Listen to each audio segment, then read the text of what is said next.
Le plus grand défi qui attend les aphasiques, c'est de retrouver une utilité dans la vie. Il leur faut souvent tout recommencer à zéro. Les mots sont effacés de la mémoire, les chiffres s'embrouillent. La parole ne suit plus la pensée. Ce qui était acquis ne tient plus. Quand j'ai fait l'ACV, j'étais en auto. Je conduisais ma voiture. Puis quand je suis arrivée à destination, ça m'a pris 5 minutes de réussir à enlever la clé dans l'ignition. Je me suis dit, voyons, il se passe quelque chose là. Je savais que je faisais des choses pas normales. Je sentais.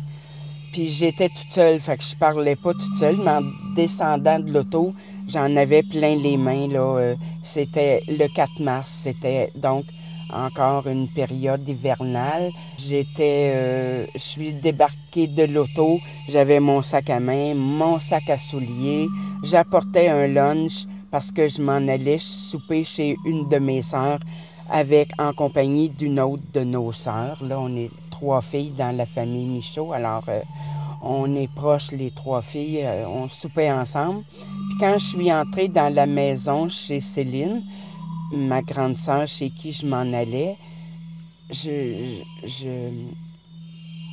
parlais bizarrement. La parole, c'est un gros challenge. Excusez le français, mais pour moi, ça a été l'obstacle avec lequel j'ai le plus travaillé parce que je voyais à l'hôpital à Marie-Clarac, entre autres, là, quand j'étais en réhabilitation, je voyais des gens qui avaient fait des ACV à peu près à la même époque où moi j'avais fait le mien. Puis moi, j'ai été chanceuse, là. Ils me donnaient de la formation en orthophonie 2 et 3 fois par jour versus les traitements des autres peutes, là, en physiothérapie puis en ergothérapie. Moi, je voulais pas perdre le verbe. J'aurais été frustrée.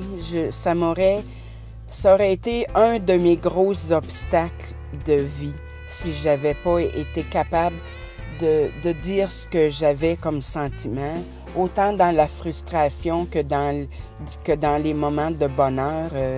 Moi, c'est sûr que si j'avais pas récupéré la parole aussi facilement que ça, je serais pas aussi heureuse aujourd'hui.